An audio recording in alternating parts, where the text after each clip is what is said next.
Well, we like how these earthen floors are turning out, so join us as we apply the entire floors are turning out. So join us as we apply the entire top layer and then finish it with sealant and wax.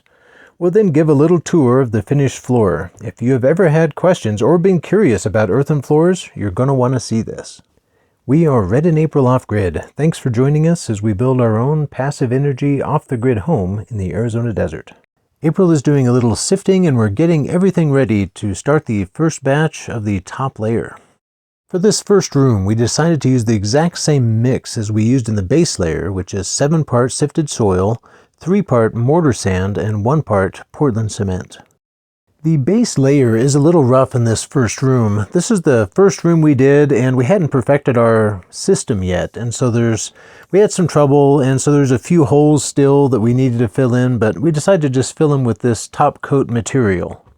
This is definitely an unusual mix to be using Portland cement in the top layer, but we liked it so well in the bottom layer that we decided to try it in the top layer too. We just did a couple of batches on the first day and it seemed to turn out all right, so here we are on the second day applying some more. We're applying this material quite wet and muddy, much wetter than we did the base layer. This is really more of a mud, and I just work it into place with my fingers and then go over it with a trowel.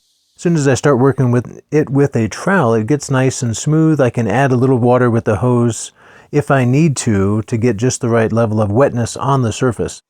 The biggest problem that we're seeing with this room is that it's hard to blend the seams.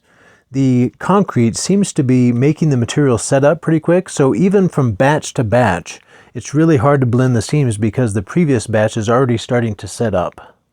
I start off with a sharp-edged metal trowel that I can turn on its side and scrape it to kind of get the material to the right level, and then I finish up with a smooth-edged trowel to get it nice and smooth, and just add water as needed to get a nice, smooth, workable surface on the top, and I do my best to blend it in, but it's really challenging. Well, we're almost finished with this first room already. We just needed a little bit more. Didn't need a full batch, so I decided just to do a half batch here. As you can see, we've dumped it on the ground. I'm working it in with my hands, trying to get it, approximately the right level and just work it into place. And then next I'll go with the trowel. Had a little bit of extra material, so decided to come out of the room a little bit into the living area and do kind of a half round kind of entryway into the bedroom. Thought that would look nice. So we've got that roughly in place, and I'm starting to work it with the trowel here. Well, that finishes up the first room. Generally, it looks pretty nice, but the cold seams are pretty visible. Now we're moving on to the guest bedroom on the other side of the house. The base coat turned out really nice in here. It's nice and solid. We just swept it out and got it really good and clean before putting on this first batch. For this room, we did decide to change up the mix a little bit. In the first room, we really had trouble with the cold seams. So as I applied it, I could tell that it was setting up, and even as I went on to the next batch, the previous batch was already starting to harden, so I couldn't get the seams blended very well. So we decided the cement was probably causing that issue, and so we decided to change our mixture in this room and remove the Portland cement. So this just has the sifted soil and the mortar sand. We're applying our second batch in here. I'm doing longer, narrower strips here of coverage just so that I can reach it better. I found that if I went too deep, I really had to lean out over it, and it was problematic to work. So I'm doing longer, narrower strips, and that seems to be working out pretty well. This new mud actually works a little better than the old did. You can really get a nice smooth layer, and also the blending is just night and day. You can really blend it into the previous batch pretty much perfectly. I mean, if you add a little bit more water, make sure the wetness level is right, and you can blend it perfectly into the last batch. So that is way better than in the previous room.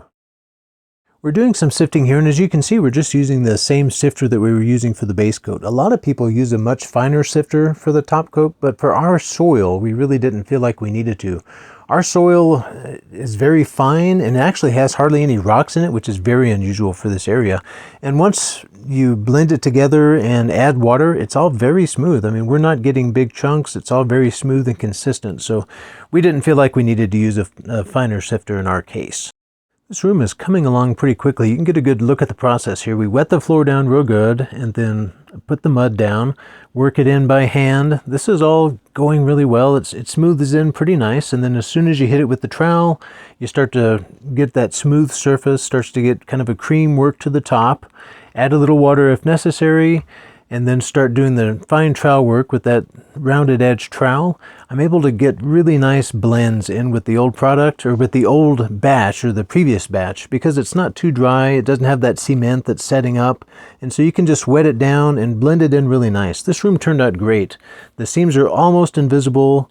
It has a nice smooth look. We're really happy with it.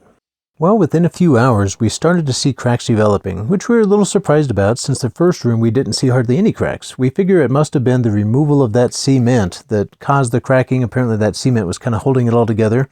Now, we actually like the cracks. We think they're going to be really attractive, and we have a plan to finish and seal those in such a way that they'll be good and secure, and it'll be part of the finished look, which we're really excited about, actually. April decided to get out on the floor while it was still wet to see if she could smooth it out even more with the trowel, but it was still a little wet and sticky, and we decided it was good the way it was and wasn't necessary. Now we're moving on to the living room / office area. It's the largest space in the home. It's about 350 square feet or so, so this is the last area to do, and it's the biggest area.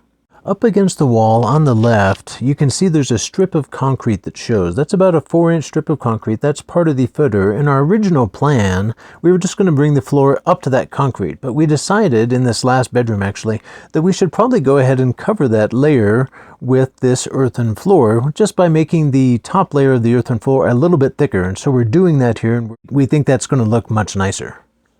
There is a potential that it'll crack along that edge since you're going from, concrete to an earthen subfloor there, but we actually don't mind the crack. There'll be other cracks in the floor, and we think it'll look fine, and it just looked way better going all the way over to the edge. Also, we did put on a layer of bonding agent to help the earthen layer adhere to the concrete.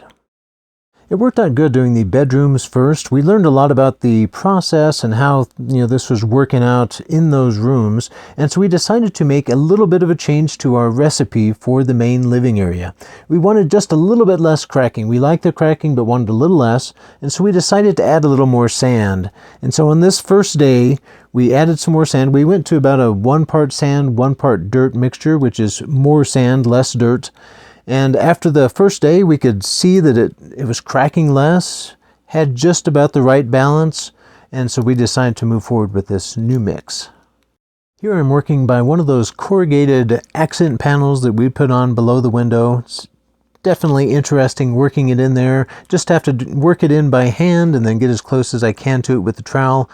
We did take some time to cover the walls with plastic, and we taped that pretty much continuously along the bottom, and that really helped in those corrugations. I was able to just kind of squish the dirt up in and get it as close as possible by hand, and I think once we peel that tape off, it'll leave a nice smooth and clean surface.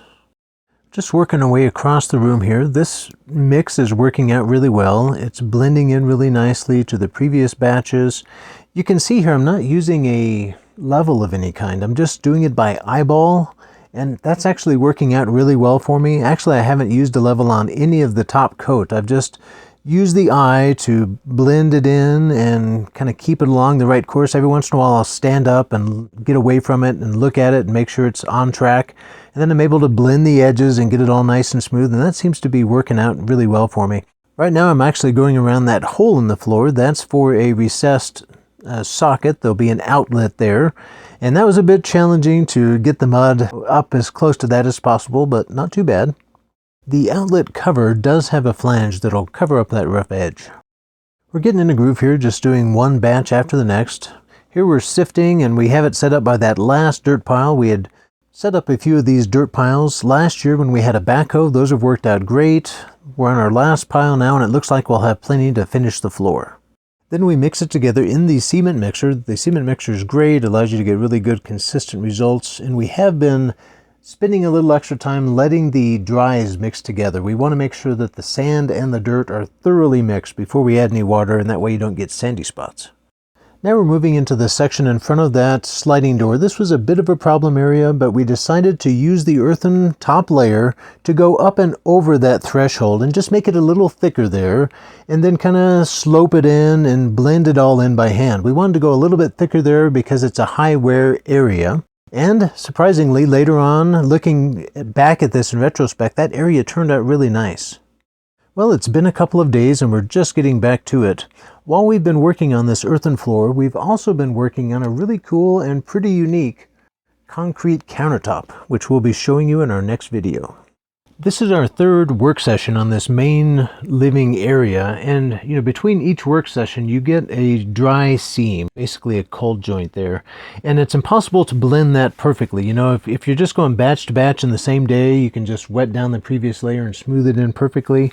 But when you got a really dry surface on one side and you're putting in wet right next to it, you're going to have some kind of a seam. And so we've kind of tried to be strategic about where we put these seams. And so this particular seam here is strategically placed underneath where we'll have a rug. April is also applying some bonding agent to the edge of that cold seam and to the edge of that concrete transition there to help it bond better. Well, just moving along here, we're hoping to be able to finish up the rest of this floor in today's work section. This is going along real nice. We have noticed that in the areas that we've done previously that have dried, that they are cracking, but they're cracking less than in the guest bedroom, so we like the amount of cracking. It's just right. We feel like we've hit the sweet spot. It's also leaving a nice surface. The texture of the surface is very pleasing. We've decided not to go over it and try to burnish it or anything. We like the surface that we're getting just after the finished trowel when we initially apply it, and we're also staying off of it, not walking on it until it fully dries. Here you can see the mixing process a little bit. We just dump in 1 5-gallon bucket of soil, 1 of sand, and then let it mix for 30-45 seconds. The mixer does all the work. We love the mixer. It's the only way to go. Then we start spraying in some water, and we spray it in and kind of watch what it's doing in there. Once it starts really clumping together and starts kind of flopping around in there, then it's the right level of moisture, and we know we're ready to dump it out into the barrel. It's interesting that the soil doesn't really get sticky. It comes out of the mixer just fine and doesn't stick to your hands a ton. I guess maybe it's the amount of sand that it has in it, but it sticks to itself, but it's not too messy to work with. Some have asked why we didn't do concrete floors in the entire house instead of just the first half. And I want to explain that a little bit here. We've always actually envisioned this house as having earthen floors. There's a lot of things that we like about earthen floors. They're very low environmental impact. We really love the idea of bringing something from the land into the house. They're very warm and inviting. They have a very livable feel. They're flexible. They have a great tactile feel on the feet. And so we loved earth floors and wanted to do them in the house, but we realized that in the kitchen and bathroom areas, we needed something more hard-wearing. We knew that there could be water and food and stuff in those areas, and we wanted something that wouldn't stain or wear out. So in those areas, we decided to do concrete. And we kept the concrete simple by doing a nice grind on it and seal, very simple. And so what we're doing is creating a contrast in the house between the kind of cold, sleek, efficient concrete on one side in those hardware areas, and the warm, earthy, inviting, pleasant floors on the living side of the area. So the floors in the living room and the bedrooms, those living areas, they draw you in, make you want to stay there and hang out there. And so that's been the idea with the earthen floors and the concrete floors. Well, we're almost finished up with this entire top layer, just doing the last couple of batches here and transitioning it into the concrete. So we have that concrete seam all along the edge here in this living space, and I just used a bullnose to go along and kind of round off the edge of this earthen floor to make that transition to the concrete, and I think it'll wear well. Well, it's exciting to have this top coat on. It really looks nice. We're just going to leave it to dry for a few days and then we can put on the finished coat. In the meanwhile, we can do a little cleaning up outside. We had some concrete bags that we're finally done with. We're ready to move these off the pallet. We've used almost all of them. I think we had just 4 bags here left over that we're going to move somewhere else, and it'll be nice to be able to get this pallet out from in front of the house. It's been sitting there forever, and so it's nice to spend a little time and clean up the front of this place. This concrete is actually pretty hard. We're not sure if it'll really be usable, but we're setting it aside for now. In the meanwhile, we're just getting rid of all the piles that we had out front here. We're finally done with the kind of major construction portion of this house. We're ready to clean up the material pile and get all that debris away, clean out the front of the house and be able to see what it looks like without piles of stuff everywhere. Well, it's been a few days and the floor has had time to dry. As you can see, some rather large cracks have developed, and we will be sweeping some finely sifted soil into those cracks to fill them up before we apply the sealer. This is a technique that we haven't seen anyone else do, and we would have been scared to do ourselves if we hadn't seen it on our daughter's floor. So our daughter did an earthen floor, and she actually didn't use as much sand as we did. She used mostly soil, and her cracks were even closer together and bigger than ours. And she filled them in with soil and then sealed the surface, and it looked wonderful. We loved the look. It's just such an amazing, cool, textured look. And we've been able to watch and see how that wears. So it's been over a year since she did this. Her floor is solid as a rock. It's wearing like iron. It looks wonderful. And so we were emboldened to do it ourselves. April is applying the first coat of sealer here. We're using a linseed oil that's cut with odorless mineral spirits. And you can see the difference it makes. As soon as she puts this on, it really darkens up the look, and it's amazing. It's turning it from this really light brown to a rich, dark chocolate brown. We actually love this color, and it's quite the contrast. So she's using a roller to put this on, and she's just getting that roller nice and wet. She's putting this on thick, letting it absorb. As you can see, this is absorbing really quickly, and so by the time she had finished the first coat, it was ready for the second. So she immediately went into applying the second coat, went on as wet as she could, gave it as much as it would take, and it's not soaking in near as quickly here, so we left it overnight to dry.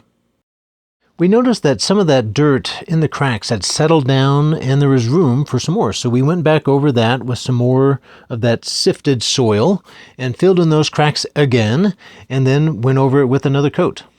This linseed oil does put off some VOCs, which stands for volatile organic compounds, and those are harmful to your health. So we use some cartridges that are especially made to filter out organic vapors, and that protects us from the fumes. You definitely want to be wearing those. They get very strong, and they can actually make you lightheaded and are definitely bad for your health long term. April is putting on the fourth coat here. As you can see, in between each coat, it's lightening up less, so it's getting permanently darker every time we apply a coat. We do like the look. It's kind of a leather-like look. It's looking nice. Here you can see how the oil soaks more into the cracks at first, and eventually that evens out.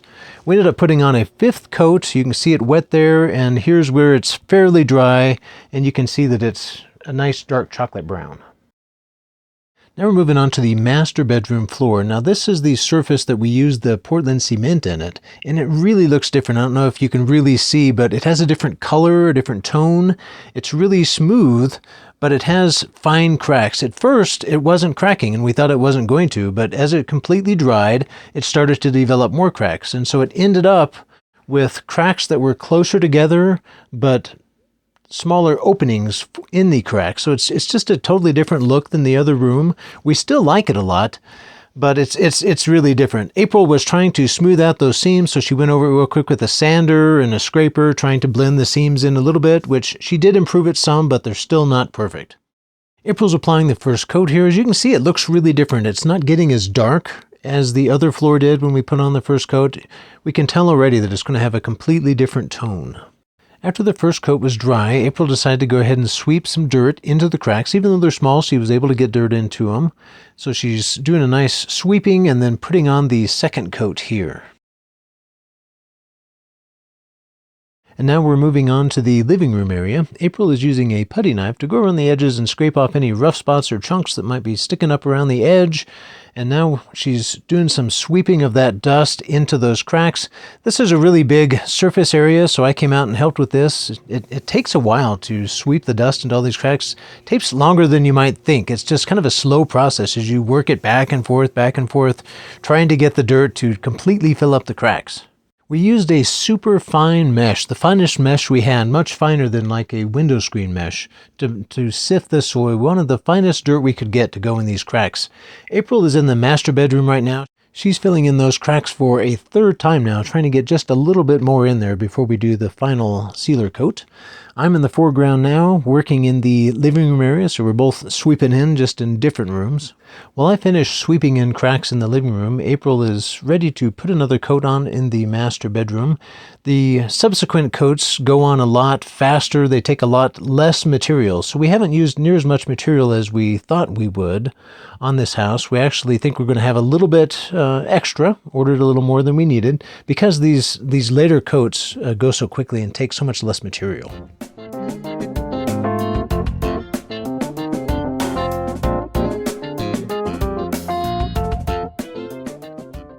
When April finished up that coat, she came out here to help me sweep in these cracks. This takes a good bit of time. It's kind of like grouting tile. You have to get it in the cracks and then clean it off, and so that's what we're doing here.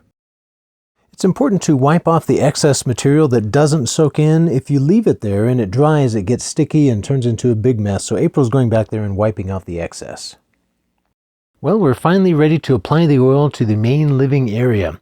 April is going around the edges with a bucket and a hand brush and getting the edges. So she just gets the first 3 or 4 inches around the edge, and that makes it really easy for me to come in behind her with this roller and get the big areas. So this is all going along very nicely. It's really satisfying to put on this first coat. You get the incredible contrast from that light to that dark color. This first coat is always really thirsty. It really soaks in fast. You can apply a lot of product, so we're trying to go on really wet here and give it plenty to absorb. Once we finished up the first coat, we let it dry for a little while. It doesn't take long with that first coat since it absorbs so quickly. And then we came back in to redust the cracks. It actually goes a lot faster the second time because the dust sticks in the cracks better because it has that sealant in there. So the second dusting always goes a lot faster. And we're already going on with the second coat of sealant to this floor. It didn't take very long. This was just a couple hours after we finished the first coat. This seems to be going along pretty quickly. In order to seal an earthen floor, you need a polymerizing oil. There are several options out there, but we chose boiled linseed oil. It's a natural flaxseed oil that's been boiled and processed to accelerate the drying time. So it doesn't take too long to dry. It's actually really quick, and it dries to a nice hard film on the top.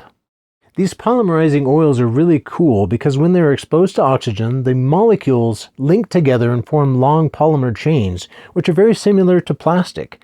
And so this stuff is really cool. When you apply it to a surface, it sinks in, and then those molecules bind together to form like a plastic barrier. And so you get a really nice water-resistant surface. We're using a ratio of 4 parts boiled linseed oil to 1 part odorless mineral spirits. Some people would recommend a higher ratio or more thinner, but I really didn't feel like we needed it. If you thin it down, you just have to do more coats, and I felt like it was penetrating just fine with just that 4-to-1 ratio, and so that's what we went with. And we just pour those together in a bucket and mix it in real quick, and it's ready to go.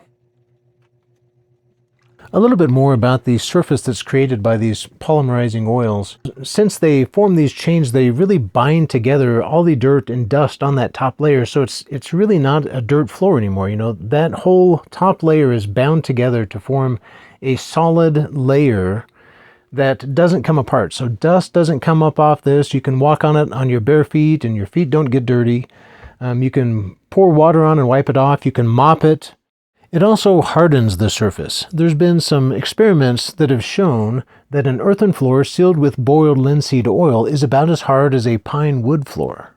I will say that I'm pleased with how flat this floor turned out. Considering I just did it by eye, I really feel like I was able to get better results doing it just by eye than I would have been doing it with the level, strangely enough. Well, we've now put 4 coats on, and we're starting to get some spots that are still oily after a good little bit. You know, it's just not absorbing anymore, so we know that the floor is fully saturated and is completely sealed. We let the linseed oil dry for about a week, and when we were sure it was fully dry, we went on to the next step, which is applying a wax. We're using a natural wax that's made for floors. I think it's mostly carbuna wax. April is applying it here. You can see it does darken the surface some and adds a sheen. And here's a quick look at the finished floor. Now April's moving on to the master bedroom. This is that floor that had the cement in it and has a different color, and the wax did some interesting stuff in here. It really brought out the color in this floor, so there's some yellows, some oranges. It's really a cool look. It's kind of like old parchment paper that's cracked and has that yellowing of the paper. It's a really neat surface. There's kind of in between the parchment paper and an old leather. Anyway, love the surface. It's an interesting color that the wax is really bringing out. As far as applying the wax, April is just wiping that on. There's really no buffing needed. Wiping it on and letting it dry. And here's a look at that finished floor. These floors are really beautiful. It's really hard to show in a video how gorgeous they are, but they're beautiful and you really want to walk on them. We found that whenever we go into our house now, or when people come into our house, they want to take their shoes off and walk barefooted on their floors. They're very inviting, and they're gorgeous, and they're fun. So we're really loving our floors. And of course, these floors are a super low-cost option. Probably the most expensive thing is the finish, and even that wasn't too bad. So we ended up using 8 gallons of boiled linseed oil at about $25 a gallon, and we used a little over 2 gallons of the thinner, and we used about 3.5 liters of the wax. And so the linseed oil and the thinner were about $250, and the wax was about $90, and that's to do the entire earthen floor. These floors have been a lot of work, putting in the base layer, the top layer, and then all the ceiling. But, really no more work than doing an equivalent concrete floor, maybe even less, because the concrete floor that we did, we poured and then we ground it forever, and then we had to seal it as well. So, labor-wise, probably equivalent. So here's a look at the first floor that we did. So on this finished layer, we added cement to the mix, and it created definitely an interesting look. It also cracked a lot more. So you can see the cracks are pretty close together, but they're pretty small cracks. So it's an interesting look. We actually really like it and think it'll work well, but the cracks are a little closer than we wanted. This is the second room we did. We ditched the cement in this one. We decided we wanted to see how it did without the cement. The cement seemed like it was creating a little too hard of a surface. We wanted a surface that was more flexible. And so we got rid of the cement and just have dirt and sand here. As you can see, the look is really different. It has a totally different tone. This is more of a nice chocolate brown. And the cracks are bigger, but farther apart. It looks completely different. It's like a completely different floor. We like the look of this one too. It's very nice to walk on. Feels really good on the feet. And here's a look at the living room. This was the last room we did, and so we decided to increase the amount of sand that we were using in the mixture in hopes of having less cracks. And so that's what we did, and it worked. We have less cracks. There are cracks, but there's not as many. They're farther apart. And we really like the look. This room really hit the balance that we wanted. We actually like the look of the cracks. We think they look nice. It kind of makes it look like an old leather or some kind of a parchment. It's a really neat looking floor, and we're really happy with how this one turned out. It was a bit of a experimental process. You can see here the difference in sheen between the waxed and the unwaxed portion. It makes it look a little darker with the wax because you get more of a sheen on it. We do expect this floor to lighten up over time, so the entire floor will probably lighten up about to the level of what you see in the unwaxed portion here. I wanted to give you a little bit more of a close-up look at the finished surface here. As you can see, it's very clean. It is totally sealed. There's no dirt or dust coming off of this. When you walk around in your bare feet, you don't get any dust or anything. This top layer is completely sealed with all that linseed oil and the wax. And it makes a very nice surface. It's very hard. It doesn't rub or abrade. We really like the surface, and it feels great to walk on. This is going to be a really nice floor. One thing about this floor is because it's really dark and does have a sheen, you can see the footprints on it really well. So right now it's perfectly clean, and whenever we walk on it, we're getting dust on it, so you can see wherever we've stepped.